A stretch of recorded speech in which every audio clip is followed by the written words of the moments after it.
doing an overall founder pitch. And so we're going to be talking to a number of founders. I've never met them before. We haven't chatted before. So I'm hearing their pitch for the first time. They're going to present to me just as they would normally present to any investor. And you're going to hear firsthand kind of how I think about their pitch and how they present themselves. So super excited to get us kicked off. And Mendy, I'm going to turn it over to you. You're going to be first up on deck.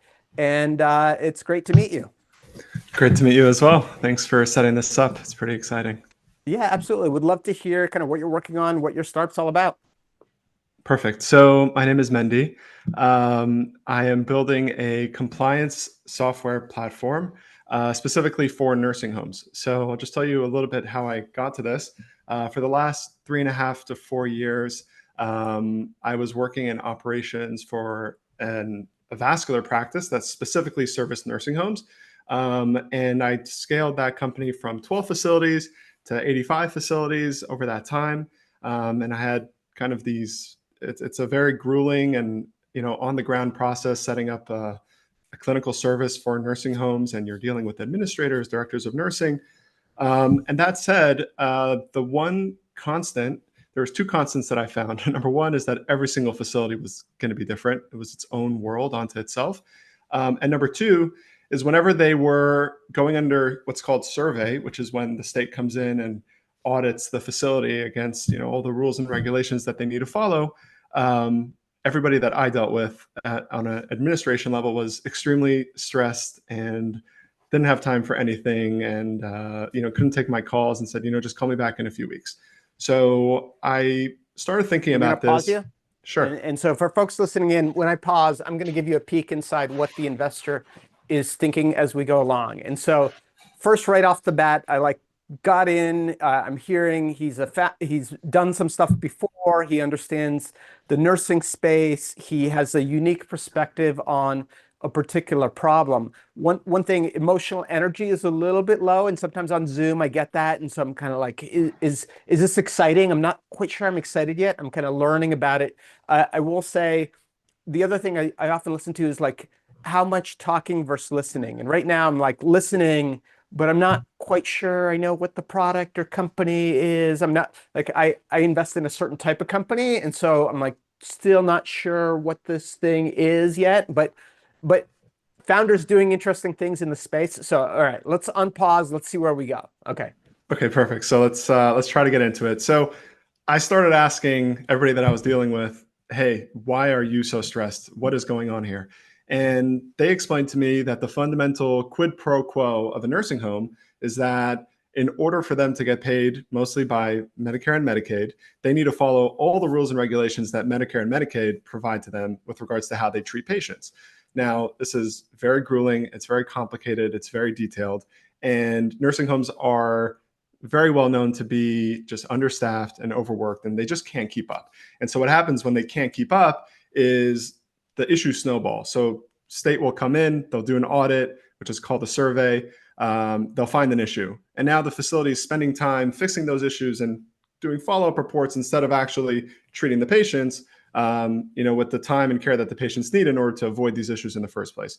So I asked them, okay, how are you guys preparing? The state's coming in at least once a year. Sometimes, they come in on surprise surveys, and the answers were all over the place, and they were all reactive. They were all manual, and fundamentally, they all didn't work. And the way that I know that is because across the United States, there's close to $40,000 of fines that every single nursing home is getting.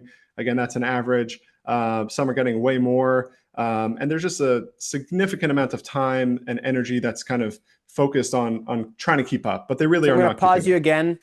And it's just general feedback. I know a little bit about you. I know a little bit about the problem. And again, you can just tell me the problem exists, and you can support it very quickly and succinctly.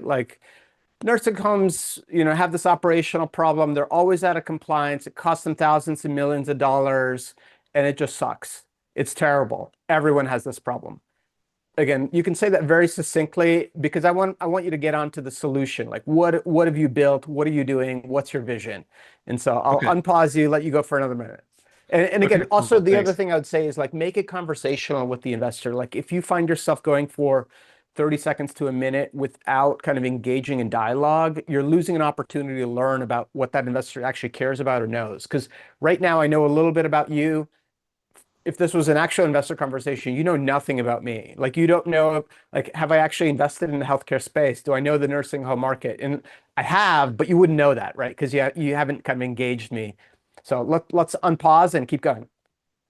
Okay. So, Greg, let me ask you a quick question. Do you have, by any chance, any family members that have been in the nursing home industry or Yes, have been in I nursing do. homes? I sadly had my grandmother. She had Alzheimer's. It was very tragic, as I'm sure you're aware. Huge epidemic.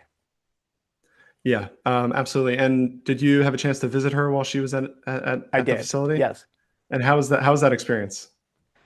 It was okay. It was, I think these situations, these locations are difficult, and as you point out, staffing and attention is always scarce. Yeah, sadly, with my experience, I can concur that, it's usually okay. In many cases, it's really worse. And it's hard. It's hard for these facilities to really keep up with the tools that they have. And so that's why I decided to build a solution for these facilities in order to know where the problems lie. So I have a AI compliance platform that integrates with their EMRs. So an EMR is where everything that, Yep. when your grandmother was seen, everything about what they talked to her about, medications that they gave her were noted in the EMR. And that's actually what's audited when the state comes in to do survey. And so what we do is we integrate with the EMR and we audit all the charts against those rules and regulations. And we identify the issues for the nursing home before state comes in. And that way they could focus on fixing the issues instead of always reacting to the issues. Does that make sense? It totally makes sense. And just quickly, just momentum, like is this out in field? Is it in one or two, or is it in a dozen? Kind of like, where are you? Great question. So, because I have this kind of built-in network of people that I actually work with and that trust me in this space, and really essentially I'm building this for them, I was able to get a lot of validation before I decided to pursue it. And I actually have a MOU with a nursing home group that has 19 facilities over 3 states.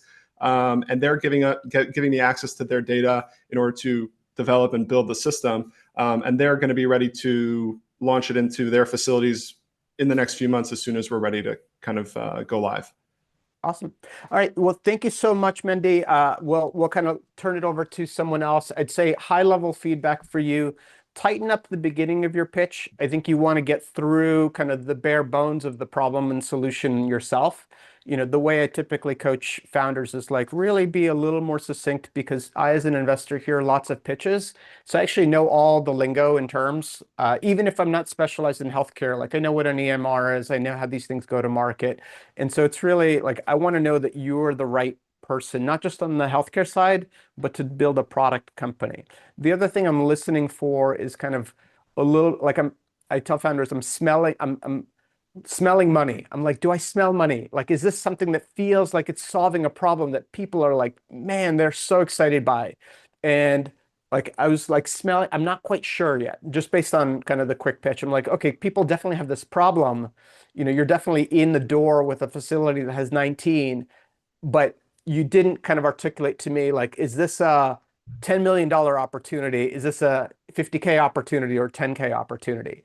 And so even giving investors a little bit of the smell of money, it's like, hey, we're starting with one facility. It's a 10K monthly. We expect to scale to 19 facilities, each of them about the same number. Then cool. In my head, I'm smelling money. I'm like, okay, you're starting here, but I see a ramp. And that's only with one customer. I'm going to then extrapolate. But I don't have a sense of like, is this a $99 a month thing, or is this a $10,000 a month thing? And so giving investors a little bit of like, is this a financial opportunity that they might be excited by? But thank you so much. Let's welcome up to the stage Joshua. Can you hear us? Yes. Can you hear me Yes. now? Okay. Yes. So Awesome. Let's bring you up. And Joshua, welcome to the stage. It's great to meet you. Great to connect. Would love to hear more about what you're working on. Yeah, absolutely. So first off, thank you for taking the time and as Minnie said, setting this up. So what I am building right now is called Last Mile AI. It is a delivery platform for the last mile services specifically tailored to auction houses. So every year in the last mile market, which consumes roughly right now is $153 billion, was reported in 2023 with the going away of retail brick and mortar stores. Returns on online returns, they go to auction houses. The problem is auction houses such as Nellis Auction out here in Vegas or MacBid, they only offer local pickup. So what we are building is a platform that fixes that. It is like Amazon Flex or Uber Eats, but for the auction house services. Pretty simple. A user will go online after they have won their auction. They will set up a time for us to come pick it up, and using third-party gig drivers, just like Amazon Flex does, we will have their packages delivered to them versus having to go and pick them up. So it does help alleviate congestion for auction houses. And Josh, let me pause you. Yes, sir. And so again, I'm going to give you a peek into what I'm hearing and listening. Again, I actually happen to know quite a bit about auctions. I did some work for a company in the auction space, but the founder probably doesn't know that. And so the other thing I'm trying to understand is like, especially with an early stage investment, like why this founder? What is their unique view of the world? And I don't really know why this founder, like, does he have kind of a history in the auction space? Does he have technology experience building products, or kind of, you know, this Amazon last mile delivery? Like, what is going to give the founder a specific and unfair advantage? The other thing I'm kind of wondering is like, is this a geo-local thing? Like, hey, this is a specific thing that can work in Vegas, or is this something that can work nationwide? The other thing I'm listening for personally is like user experience. And the user experience for startups is really about discovery. And so if I go to an auction house online and I buy something, how would I even know that this delivery service exists? And so how does that experience get simple and fluid and easy? And so, all right, we'll kind of, those are in the back of my head. I'm going to unpause you. All right, keep going. All right, perfect. And I apologize. Sometimes I will just ramble on. A little bit about me. I have a background in logistics. I worked for JB Hunt for a number of years, managing their Amazon regional here in Las Vegas. I am I call myself a blue collar nerd, converted from building houses and so forth to now I love AI integration, and I found a way to really mix it all together. My experience with Nellis Auction is I've been a huge buyer from them because I found a lot of stuff that I need. The issue here for Vegas, and it's a nationwide problem, is there's 5 locations that you can go pick up from. So it can take an individual 3 hours to go pick up all their deliveries. I have had talks with Nellis. We are in I don't have an LOI. However, they did give me the go ahead to start marketing and our services here in Vegas. They're looking for, my suggestion was to do an integration upon checkout when the user wins their auction. They are interested in developing that. They want to see back in the next 30 to 60 days what our results look like. So I'll pause you a little bit right there. And so again, the things that are going on in my head, positives, I'm like, okay, you have some logistics background and experience. So that gives you an understanding of some of the mechanics behind the scenes of how the stuff works. You have some interest in technology, which is good. You know, I'm kind of wondering, like, but can you write more complicated software and code to be able to do some of the things that you may need to do?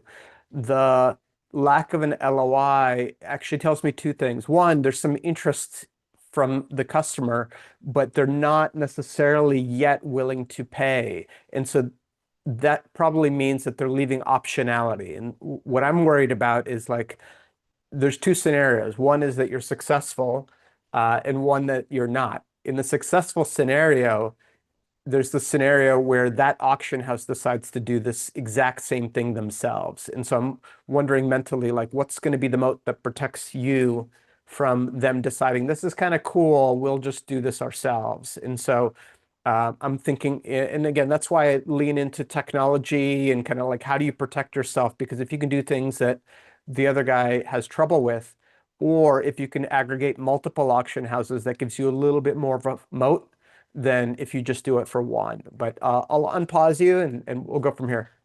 Perfect. Thank you. I appreciate that. And I'll address all those.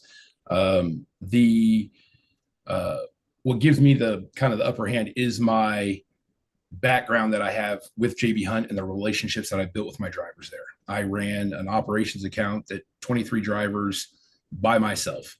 And if you know anything about their business, they run it like a small business. So I've built a number of things. I am a vibe coder. I've been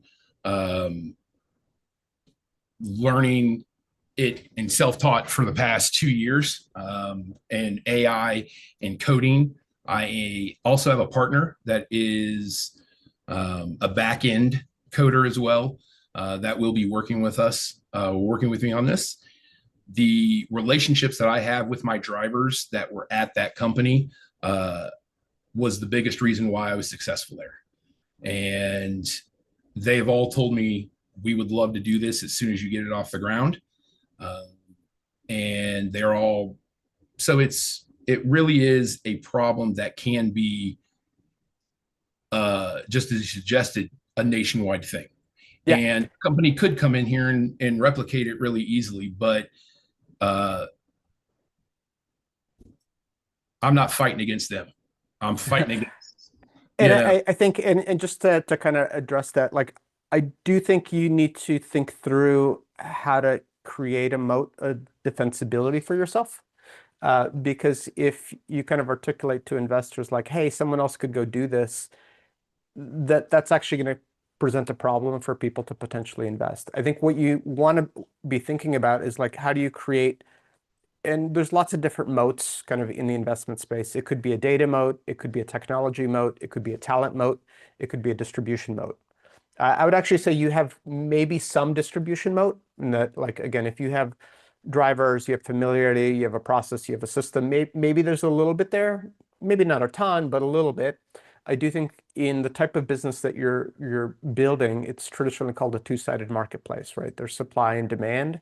If you can dominate one side of that two-sided marketplace, or like have a little bit of an unfair advantage, if you're like, hey, we really are the supply side of drivers for auction houses in the Las Vegas area, even if it's a tiny niche, but you're really dominating that space, then it's easier to generate demand.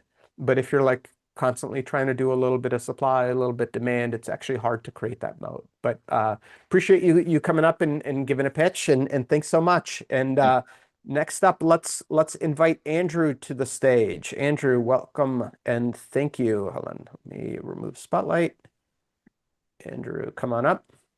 Hi. Hi, how are things? Thanks for having me. All right, I'll just start off. My name's Andrew, and my company is called Game Wagers. And what we're doing is changing the way that video game players can make money from their skills. So right now, they can either join a pro team or try live streaming. What we've done is create a way that they can do 1v1 wagers, or personal parlays is what we call them. So our users can play their favorite games, and they can say, I put up $5 to score 5 goals, or $10 to score 1,000 points. If they're able to achieve that, well, then we give them 100% back. If they're not, we keep that as profit. So right now, we already launched on Rocket League, and we're going to be integrating with Counter-Strike 2, probably within the next 3 to 6 months. We have 245 users that love the platform. We have almost $1,400 in profit. We opened last year. Our competitors, they rely on manual score reporting. So the users just have to trust that the guy they played is honest, basically. And what we've done is we create an application that reads from the game's data in real time. So you download our app to your PC. As you play, we monitor the stats, make sure you're not cheating, and there's no lie in there. So the moment the game's over, we receive what you did in that game, and we either reward you or keep that as our funds.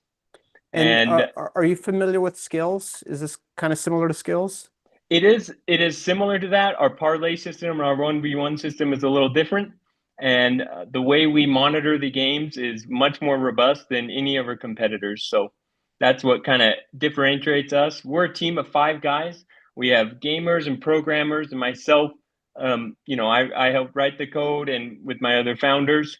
And that we basically really want to change the way that the $20 billion a year esports wagering is done. We want people to be able to gamble on themselves and make money if they're good at video games. Okay, I'm going to pause you here. Some quick highlights for founders that things are like definitely high energy, even though the founder joined from their mobile phone, which generally I advise against. The energy was high, and I think it's important to project energy through the camera lens because Zoom can sometimes be a little bit flattening. Went through kind of the problem solution traction really succinctly in the first couple of minutes. And so I really got a sense of like, okay, understand it's kind of wagering on games, it's competitive, it's, he has a background in software and development, he has a little bit of momentum and traction. The key thing I would kind of highlight in terms of feedback from the momentum and traction is, saying a number like, hey, we have 245 users, which again, that's stuck in my brain. I remember that. The thing that's really important isn't just the users, it's how quickly it's potentially growing or how sticky those users are.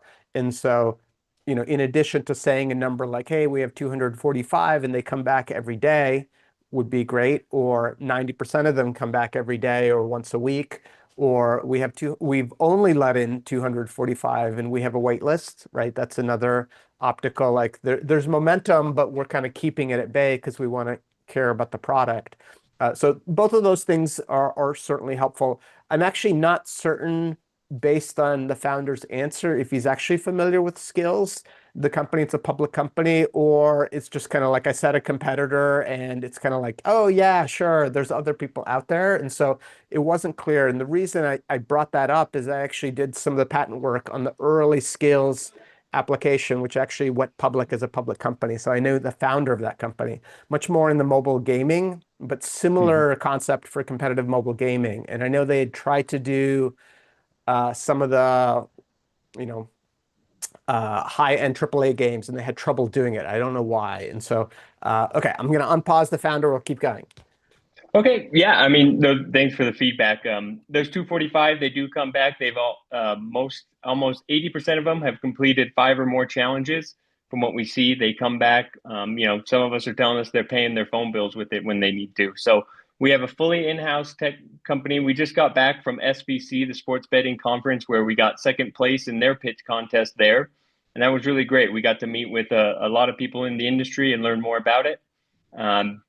That's basically what we're doing. We use Rocket League right now as our main game, but we want to expand out into those AAA games. I've had talks with the CEO of Escape from Tarkov, the Marauders, a couple other games. And so, we've done all that basically on all organic, zero ad spend. So it's been word of mouth from our users telling their friends, and then they join and they try it and they like it. So that's kind of how we've grown this far. What's your biggest challenge as a founder?